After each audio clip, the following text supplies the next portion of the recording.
قادر مطلق خدا باپ اور بیٹے اور روح القدس کا فضل اور اطمینان آپ کو ہمیشہ حاصل ہوتا رہے، آمین۔ ہر ایک کی نظر میں عبادت کا مطلب، عبادت کا مفہوم، عبادت کے میننگ، ڈیفینیشن، یہ کیا ہے، کیسے کرنی ہے، کیوں کرنی ہے، یہ الگ الگ نظریے ہیں، سوچیں ہیں لوگوں کی۔ لیکن ہم نے سیکھنا ہے بائبل میں سے، بائبل کسے عبادت کہتی ہے، بائبل کے مطابق عبادت کیا ہے، عبادت کا بائبلی مفہوم، ببلیکل میننگ آف ورشپ۔ عبادت لفظ عبد سے بنتا ہے۔ عبد کا مطلب ہے بندہ، خادم یا غلام۔ عبادت ہے بندگی، خدمت، غلامی۔ یہیں سے ہمارا عبادت کے بارے میں نظریہ کچھ بدلنا شروع ہو جائے گا۔ کئی لوگوں کے نزدیک عبادت ایک احسان ہے، ہم نے احسان چڑھانا ہے کہ ہم عبادت میں آئے ہیں، جبکہ لفظ عبادت کا مطلب ہے بندگی، خدمت، غلامی۔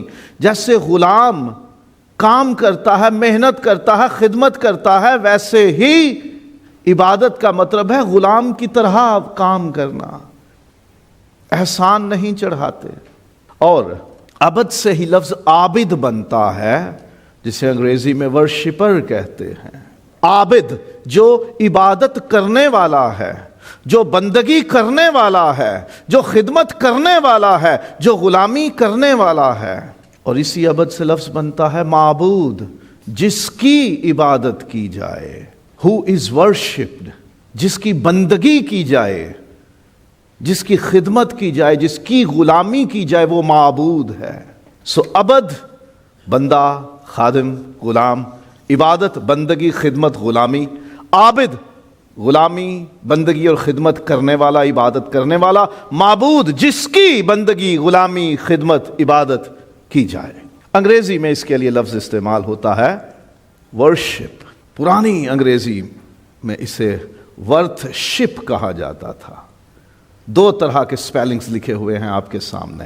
سلیش سے پہلے کے پرانے سپیلنگ ہیں، اولڈ انگلش، پھر ماڈرن انگلش میں اس کے سپیلنگز تبدیل ہو گئے، لیکن پڑھا جاتا ہے ورتھ شپ، جیسے فرینڈ شپ، کمپینین شپ، ریلیشن شپ، ورتھ شپ۔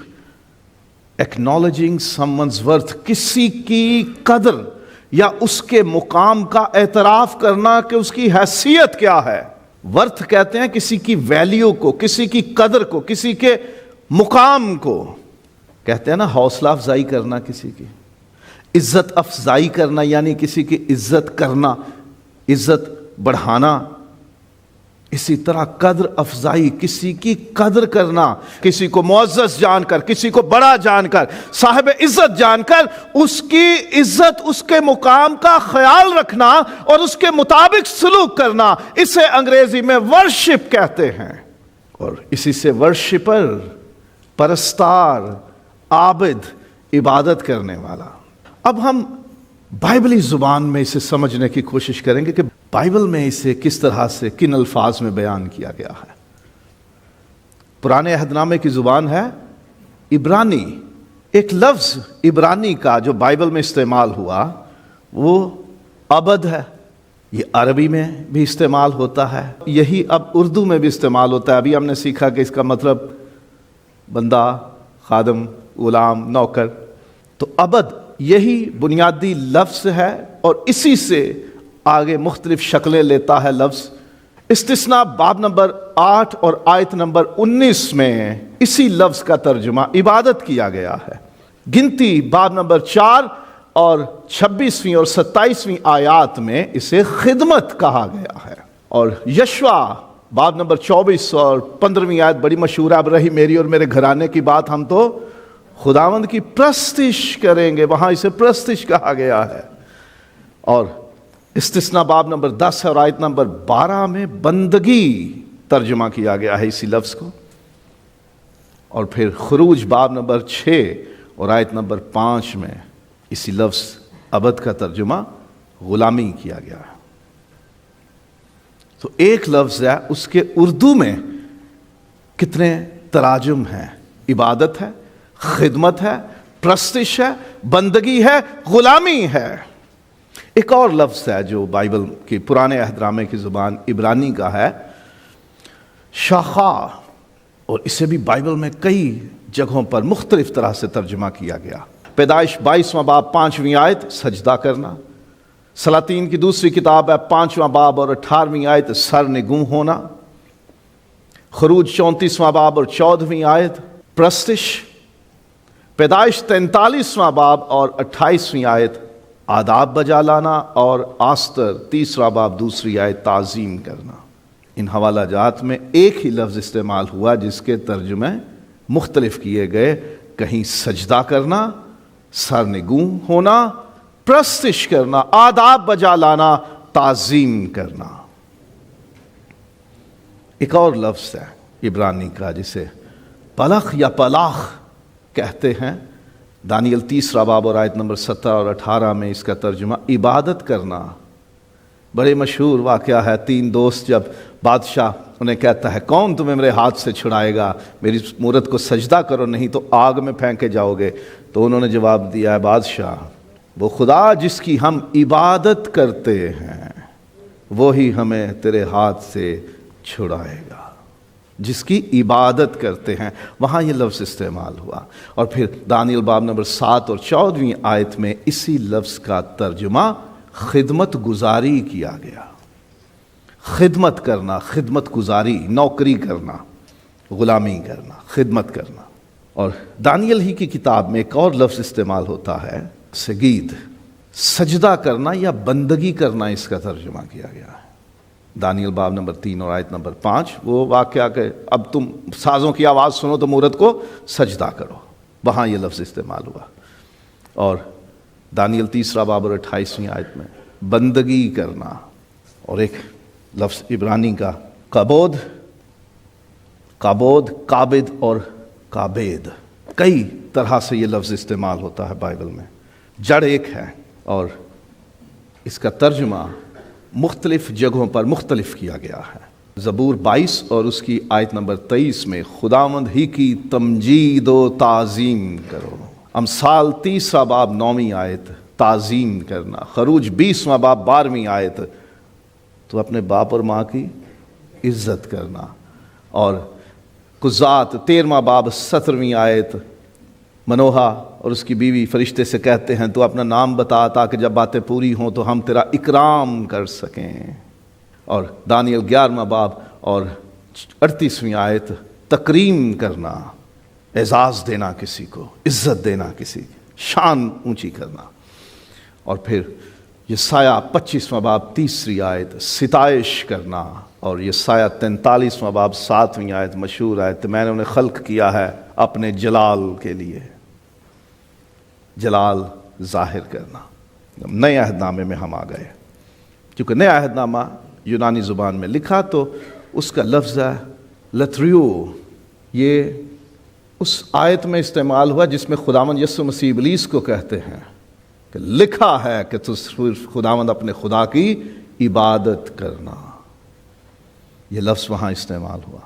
2 باتیں یسوع نے کہیں، اسی کو سجدہ کرنا اور اسی کی عبادت کرنا، 2 باتیں الگ الگ یسوع نے کہیں، تو جہاں عبادت ترجمہ ہوا وہاں یہ لفظ استعمال ہوا ہے۔ عبرانیوں 8واں باب اور 5ویں آیت، وہاں اس لفظ کا ترجمہ خدمت کرنا، ٹو سرو، وہاں اس کا ترجمہ کیا گیا ہے۔ اور اعمال 7واں باب اور 42ویں آیت میں اسے پوجنا، یعنی لوگ اپنے دیوتاؤں کو پوجتے ہیں، پوجنے کے لیے، یعنی پوجتے ہیں تو وہ ان کی عبادت ہی کرتے ہیں، ان کی بندگی کرتے ہیں، ان کی پرستش کرتے ہیں۔ ایک اور لفظ ہے پراسکونیو، یہ بڑا دلچسپ لفظ ہے۔ پراسکونیو، خداوند یسوع مسیح جہاں کہتے ہیں کہ تو صرف خداوند اپنے خدا کو سجدہ کرنا، وہاں سجدہ کرنے کے لیے یہ لفظ استعمال ہوا۔ 2 لفظ استعمال ہوئے کہ تو خداوند اپنے خدا ہی کو سجدہ کر اور صرف اسی کی عبادت کر، تو 2 لفظ مختلف استعمال ہوئے، ایک کا ترجمہ سجدہ کرنا اور دوسرے کا عبادت کرنا۔ تو پراسکونیو کا مطلب وہاں سجدہ کرنا کیا گیا ہے۔ اور بڑا مشہور واقعہ سامری عورت کے ساتھ یسوع مسیح کا، کنویں پر ملاقات ہوتی ہے اور بات چلتے چلتے پھر